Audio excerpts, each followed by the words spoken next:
My name is Jeff Hatch, and I have had the opportunity to do some neat things in my life. And the way I'll introduce myself is the way I always do. And what I say is this: I say, I graduated from an Ivy League school.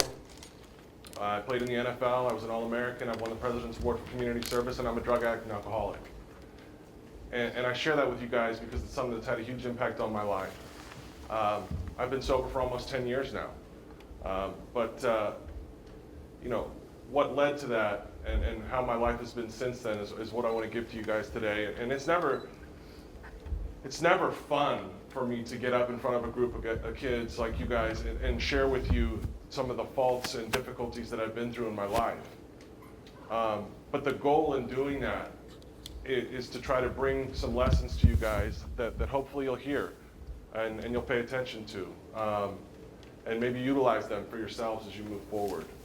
Congratulations to all of you for being here. You've obviously been selected and you guys are standouts in your community already. So I give you guys all the credit in the world for that. So let's utilize today as a means by which you guys can take full advantage of that opportunity and be the best you can be for your community and others. My story starts back in Maryland, where I was born. I'm the son of an Army intelligence officer. My father worked for NSA, which is the National Security Agency. He was basically a spy. And my mom is an Army nurse.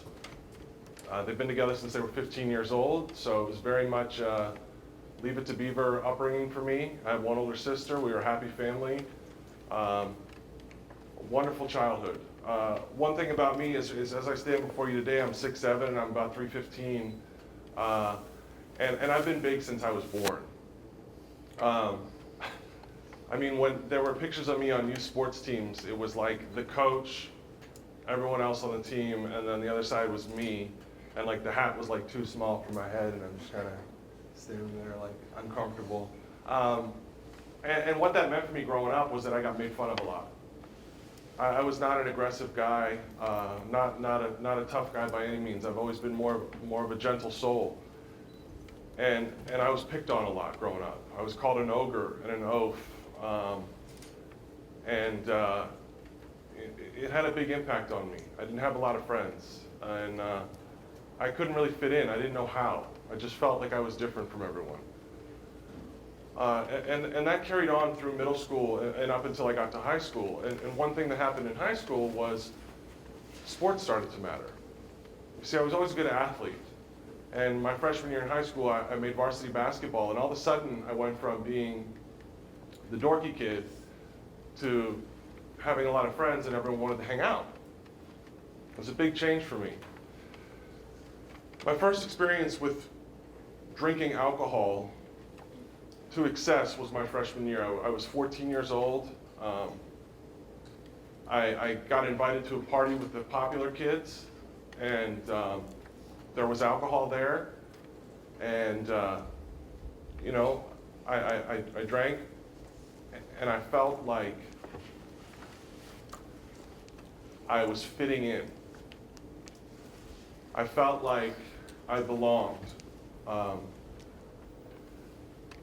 And that's what I wanted to feel.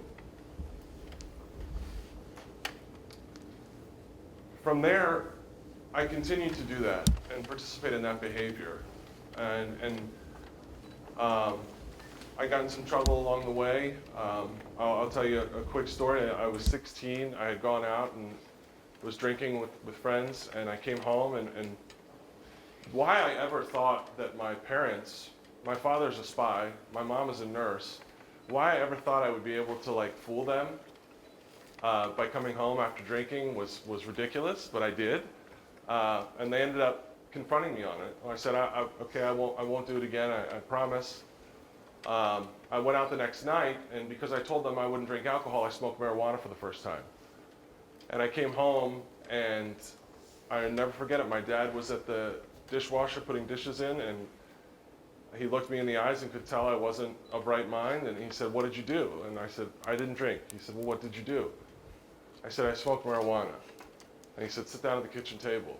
And he called the local police department, and 2 officers from the Anne Arundel County Police Department came over, and I had a roundtable discussion with my parents and the police about why I shouldn't smoke marijuana. And you would think that maybe that would have some semblance of impact on my behavior, but it didn't. And because you see, I wasn't doing the things I was doing. I was doing it because it made me feel okay, right? I was participating in that behavior because I was too scared to share with anyone what was going on in my life, and when I did that stuff, it made me feel okay and like I belonged. One thing else, another thing that happened during that time is I transferred schools. Like I said, I'd been playing basketball. I was a good basketball player. I had played all sports growing up, but really focused on basketball in high school. And I transferred to a school that was much better at basketball than the one I was at. And when I got there, I was shooting around in the gym one day, and this guy walks in and says, "Look, have you ever played football?" I said, "I haven't." He said, "Well, would you?" He said, "We have 20 guys on the team, and you're bigger than everybody at the school. Would you consider playing?" I said, "Well, if you ask the basketball coach and he says it's okay, I'll do it." And he did. He talked to the coach. They said it was okay. So my junior year of high school, I went out to play football for the first time. And it was incredible. It was the first time in my life that I was ever able to take out aggression in an appropriate manner. And you see, what happened for me out there was that all those kids that had called me an ogre and an oaf and made fun of me and all that stuff, they became the person that I was going against on a football field. And things went well for me there.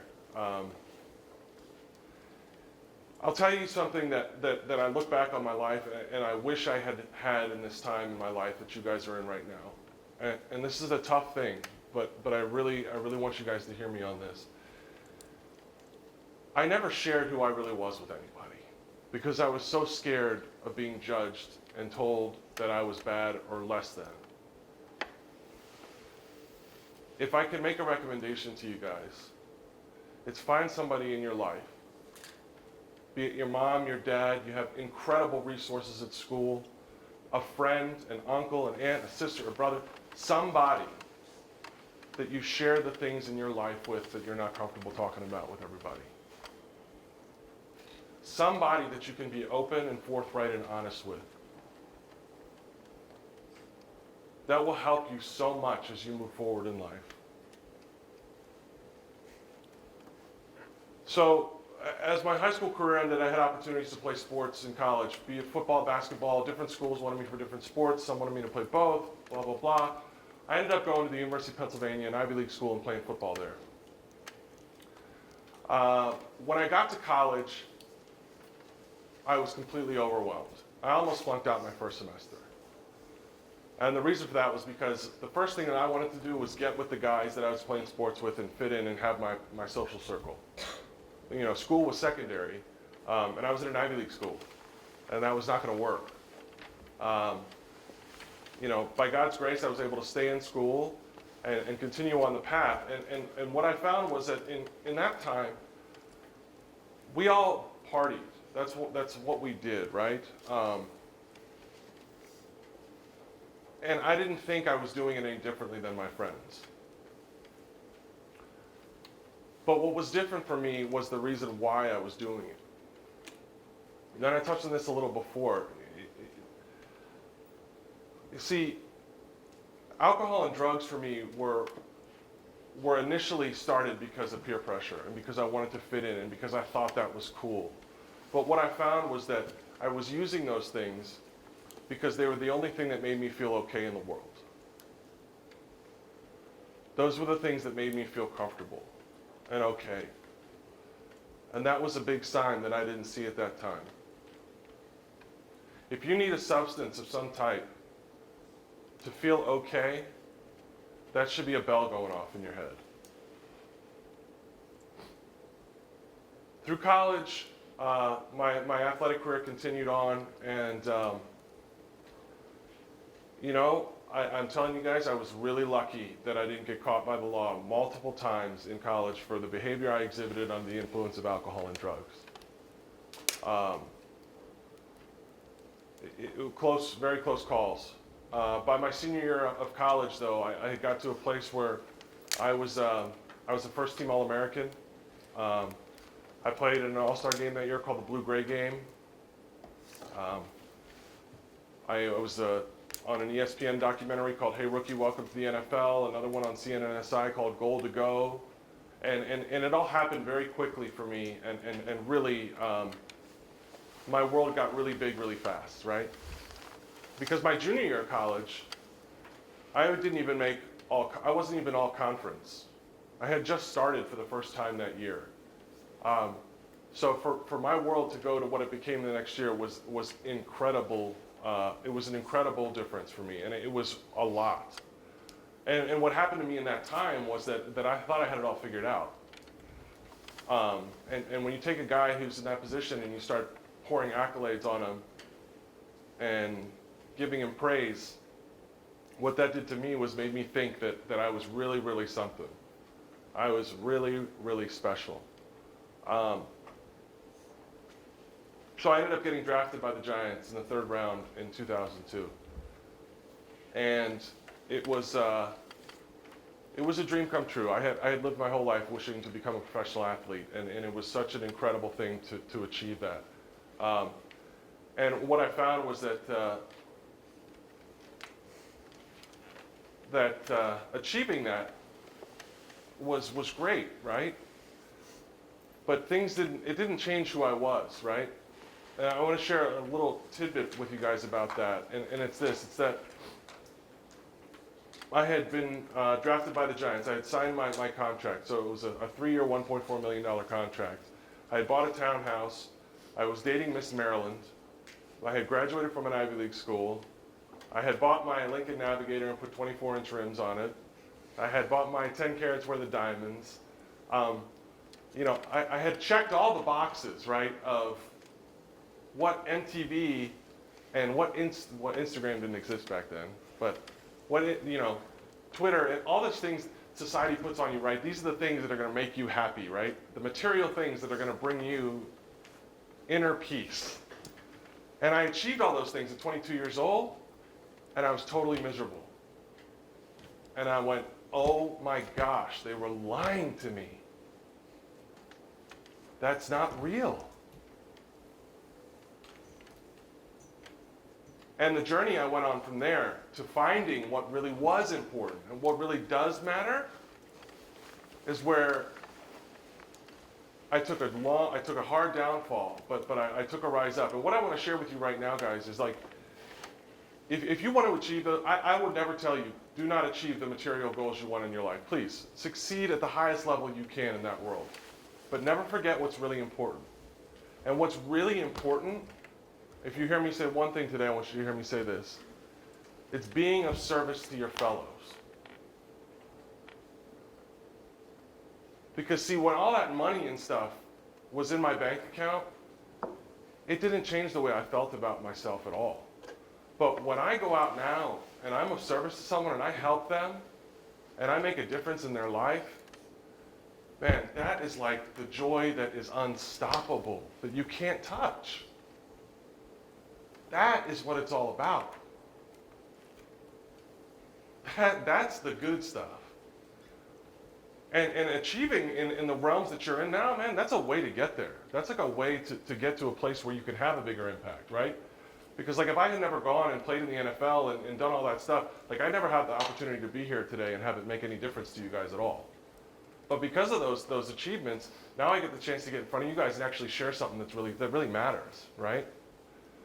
And what happened for me, guys, is I went on in my NFL career. My 4th year, I had a back surgery my rookie year. I came back and I started. My 4th year, I had a career-ending injury. I had a spinal fusion, right? And that was the end of my NFL career. And it happened like that. It was in an instant. Boom. Career's over. Wow. Like, imagine if I hadn't gotten an education at that point. Imagine if I didn't have my degree. I was 26 years old, and the entire identity I had built for myself was crumbled like that. And I was lost. I was totally lost. And that started a downfall for me that was fast and swift. When I had my first back surgery my rookie year, I want to tell you I got introduced to opiates, okay? Painkillers, those drugs are the most dangerous drugs that are out there, okay? And at that time, what I found was taking those drugs, I knew how much I could take to cure the physical pain I was in, and I found if I took a little bit more, it would help with the emotional pain I was in. And once I made that connection, it was a fast fall down, right? Because I spent the next 4 years of my NFL career battling the disease of addiction, the worst it ever was for me, and really fighting to try and stay okay enough to play the game that I had lived my whole life trying to achieve, the dream of getting there, right? So when I had my spinal fusion and my career was over and I was lost, I decided that I didn't want to participate anymore. And I was trying to use as many drugs as I could, as often as I could, to get away. And what ended up happening was I was found overdosed in my place in Tampa, Florida, and got taken to Tampa General Hospital. This is February 4th, I think, of 2006. And there I was in this hospital, and I remember laying in the hospital bed. The next day was the Super Bowl. And I was laying in this hospital bed after an overdose watching the Super Bowl on television. And I thought to myself, oh my gosh. 4 years prior, I had been getting drafted in the NFL, thinking that maybe one day I'd be on that field. And then there I was 4 years later, my career's over, and I just overdosed on drugs, and I'm in the hospital watching it on a TV screen. Jeez. So, some people came to me and recommended I go to treatment. I go to drug and alcohol rehab, which for me at that time was totally ridiculous. I didn't have a problem in my mind. I didn't have that kind of issue that I needed to do that, but I really did. And they beat on me for a couple days until I finally agreed I would go to someplace. So I got on a plane and flew to a place called Monroe, Louisiana. And I ended up at a drug and alcohol treatment facility in the middle of a cow pasture in a small town in North Louisiana called Rayville. And I'm from Maryland. Like, I've spent my whole life in the Northeast, Mid-Atlantic area, basically. And when I went down there, the first thing that happened is I got out of this van at the place, and some guy comes up to me and goes, "Great googly moogly, look at the size of this guy." And I was like, oh my gosh, where am I? It was an eye-opening experience. And it's okay, guys, like, that was supposed to be funny, like, it wasn't, obviously, but you guys can laugh and relax a little bit. Like, I really want you guys to, like, kind of try to enjoy the story, because it has a very good ending. It's difficult stuff, but we can all engage and have fun with this. I don't want it to be too serious, okay? So I get to this place, and I'm supposed to spend 2 weeks there. And you know what ended up happening for me, guys, was that I found recovery, I found sobriety at that point in my life, and I desperately needed it. And through that, life has gone in a very different direction for me. What ended up happening was, as I stayed there for a long enough time, I got sober, life changed for me, and I want to share a quick little quip of a story that happened to me. I had to get a job after I got sober. They asked you to move into this thing called a recovery house. I moved into this recovery house, and I have to get a job, right? So I go and apply at the movie gallery in Rayville, Louisiana. So my direct career path was NFL football player to customer service associate at the movie gallery in Rayville, Louisiana. And while I'm in there working, I had been there for a couple months. I'm going to share this story with you because I want to tell you the difference in how my mind worked from prior to sobriety and recovery and after. That was a nice wink. I saw you pop that wink over there. Nice. I got robbed at gunpoint while I was working in the store, okay? And these two guys came in with masks on and pointed guns at me and you know, said, "Give us all the money and we're gonna kill you." So I did that. I gave them all the money. I actually handed them the entire drawers that the money was in, and they took off. And the cops ended up finding those drawers 2 days later, and they fingerprinted them and caught the guys that had done it. And I want to share that story with you guys because what happened for me, and this is the way my mind had changed, and what I'm going to ask you to do is try to carry a perspective like this in your life, is what I could have done in that experience is been angry at those guys and had hate towards them and been mad about it and let it ruin me.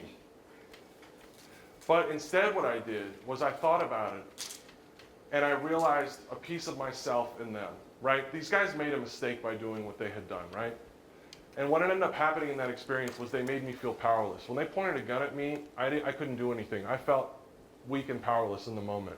And what I realized was that I had done that to people before. I had utilized my size as a means by which I made people feel powerless and weak. Remember I told you I was so gentle growing up? Well, as my football career developed, I turned into a bully.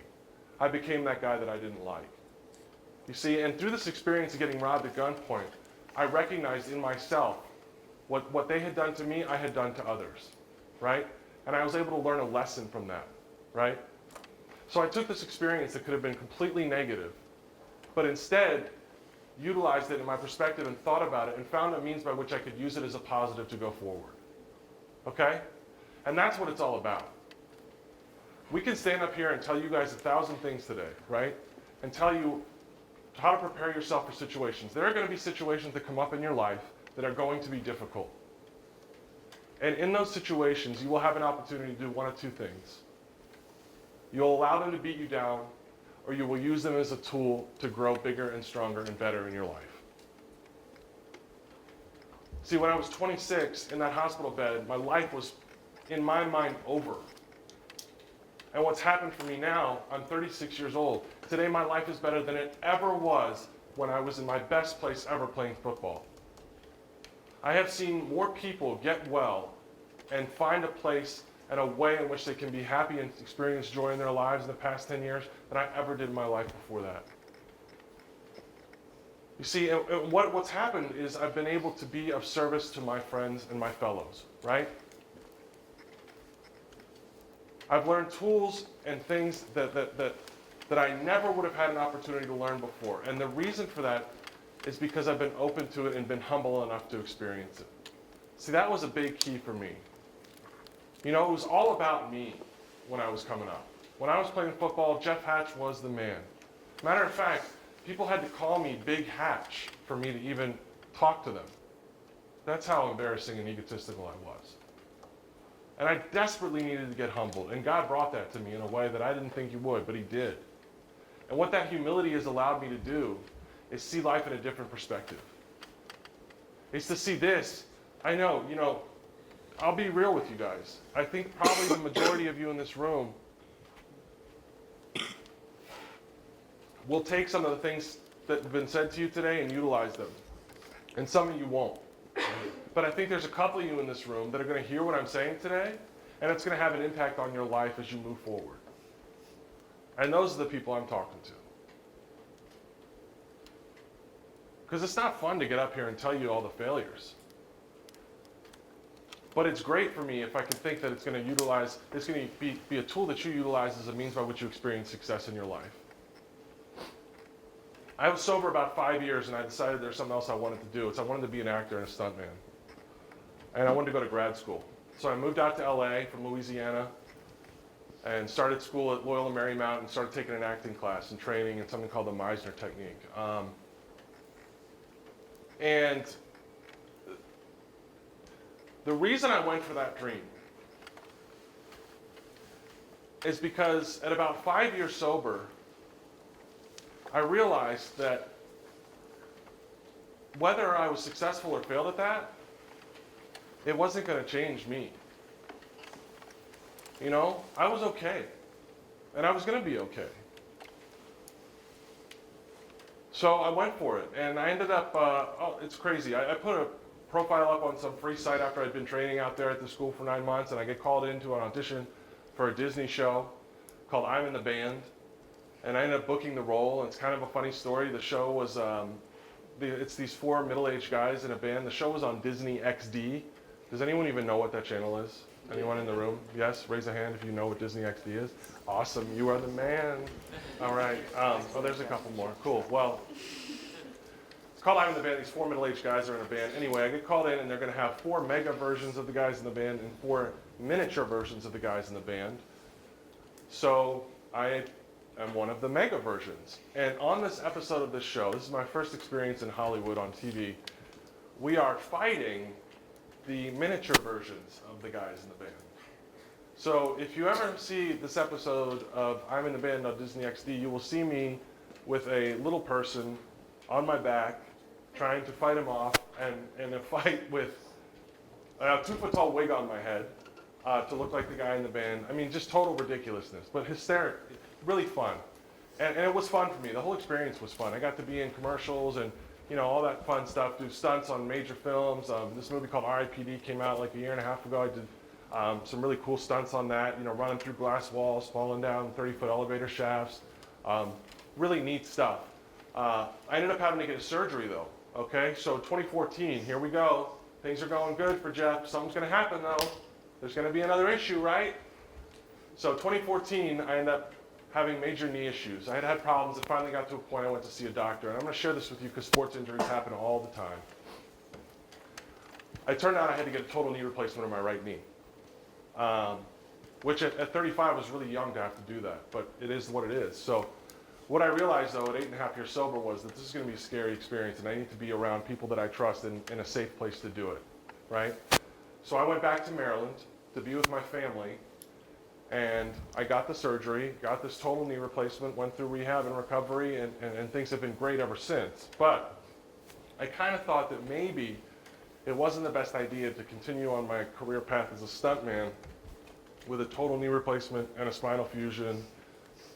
Just not like the best thing at 35. Maybe I should do something else.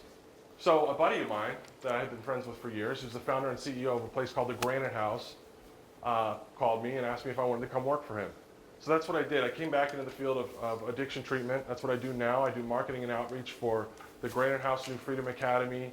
We're about to open up several other places. We help young men, 18 to 35, get through their issues with drugs and alcohol and get into sobriety and recovery. And you know, man, my life is really blessed.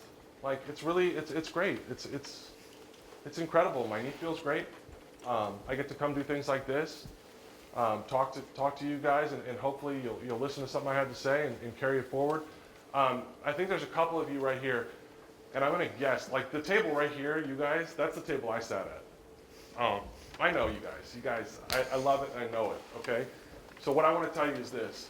If you guys, this table right here, if you guys can hear me what I'm saying today, man, and carry that forth, and don't think that it could never happen to you, if your table can think that, you guys could help influence the whole room on that, man. Because let me tell you something, there are things that are gonna come your way that you're not prepared for. Just when that happens, have somebody to talk to, go the right way with it, man. Utilize it as a tool to move forward and be better than you ever thought you could be. All you guys, thank you for your time. I wish you guys the best. I wanna open it up to questions. I hope you guys have some, because I probably left some stuff out. But thank you for your time. I wish you guys the best. Again, congratulations for being here, and good luck.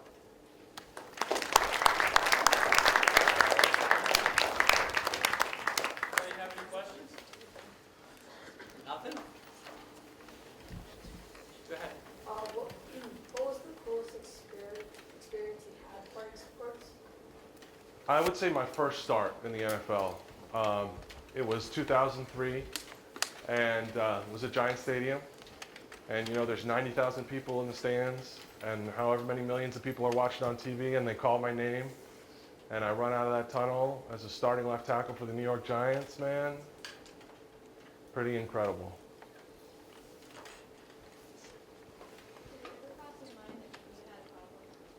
That's a great question. Did it cross my mind that maybe had a problem? You know, it did, and it did when that happened for me. It was when I realized that I made that connection that I was using drugs and alcohol to heal emotional issues in myself, to cover up issues in myself that were of a nature that it shouldn't have been using it for that. You know, that's a really good question. Yeah. Did you ever meet Tom Brady in your NFL career? I did meet Tom Brady. I met Tom Brady several times. Nice guy. Nice guy. Yeah. Was going to an Ivy League school like Well, I didn't think I would ever be able to do it. I didn't think I could. So it really wasn't.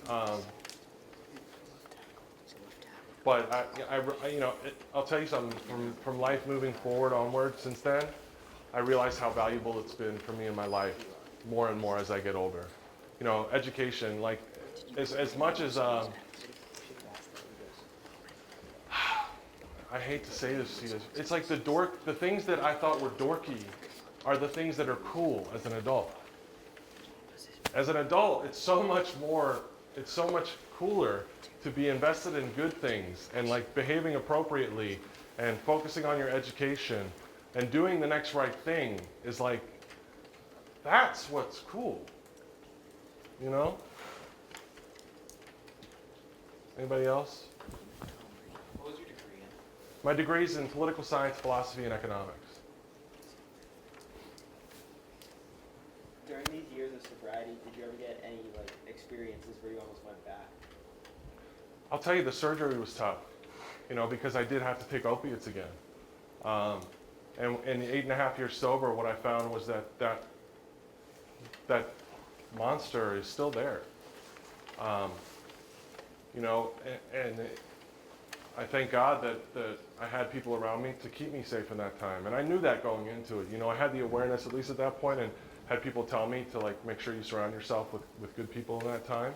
And that really kept me safe. But yeah, it was a scary time. That's a really good question. Jeff, was there any connection that you saw between your substance misuse during NFL and perhaps the level of risk you might have had for getting Injury. Yeah, you know, and I appreciate you saying that too. I do think that my behavior around alcohol and drugs made me more susceptible to injury.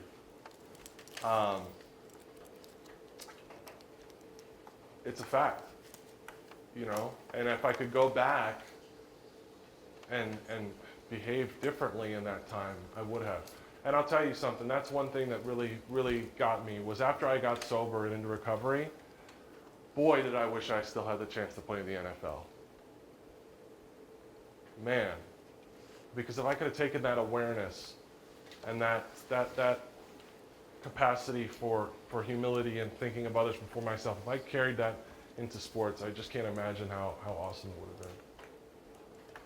That wasn't my path, but that's okay. Anybody else? Please, I love it.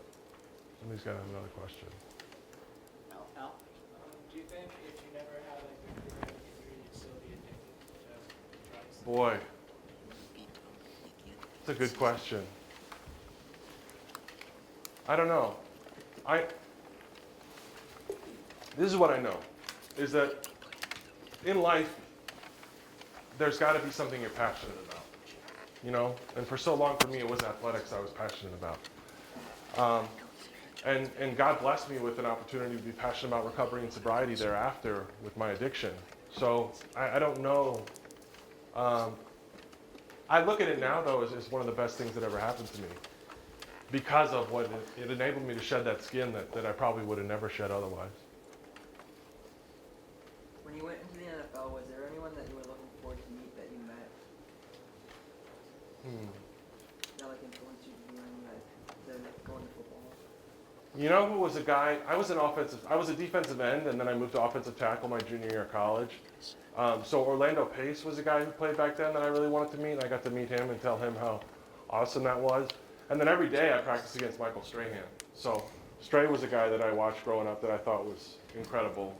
So getting to play against him as a teammate every day was pretty awesome. Were you like good friends with them, or? I mean, we would go to dinner and definitely hang out. I mean, we didn't spend every day together. There were guys I was better friends with, but yeah, we were buddies.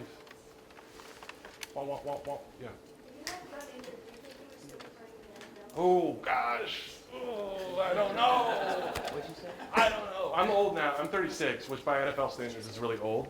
But I always thought I would retire at like 32 with like, you know, all my millions in the bank and have like 4 kids and be retired by this point, just kind of hanging out, doing whatever. Yeah, so I don't know. Do you still stay in touch with like people you met like through like an NFL or Absolutely.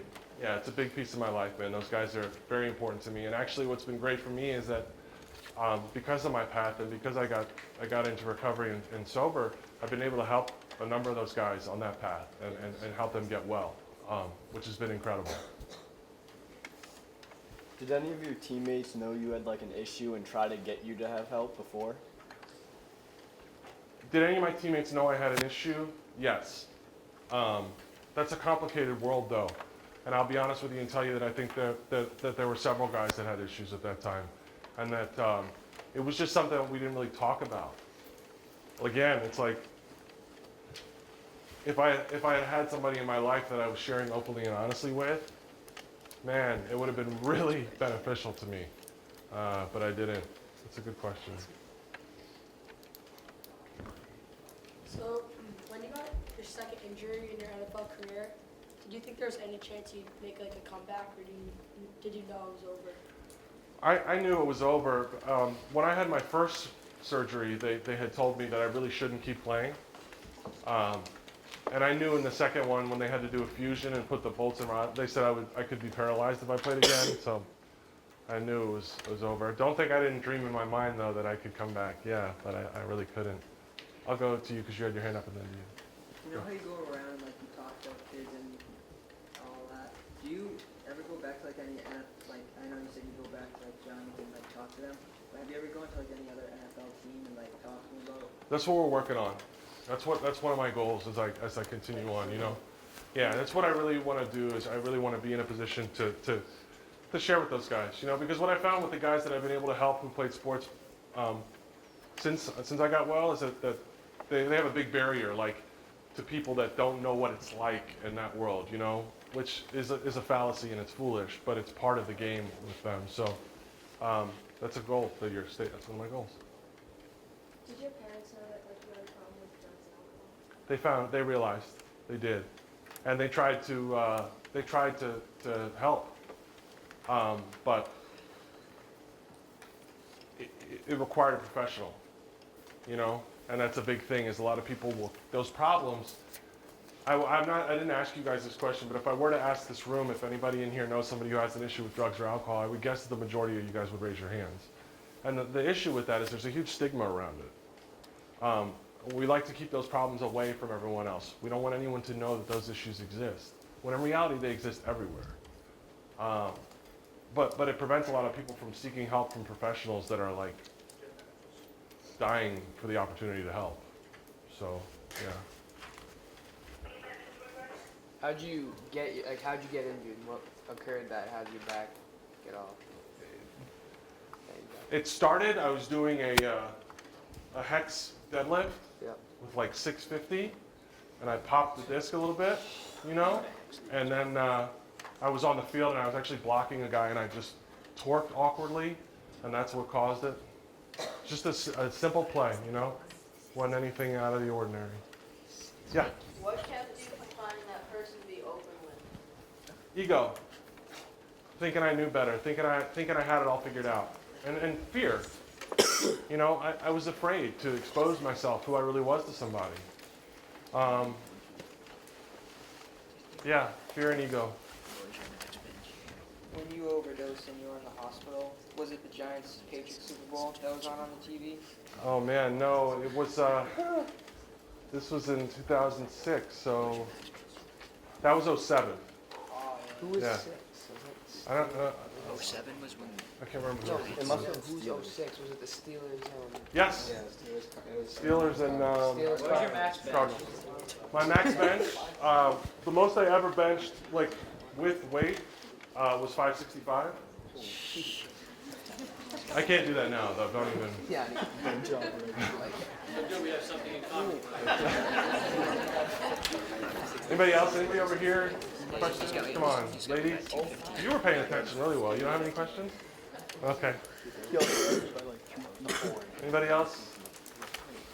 Yeah, but think about it. He weighs 315. Jeff, I hope you're going to stick around. Yeah, I'm gonna stick around for sure. And I thank you for sharing your story, and I think it hit home. Thank I hope so. Absolutely. Thank you. Thanks, guys. Thanks. Appreciate it. Cool. Hey, thanks. I'll be here.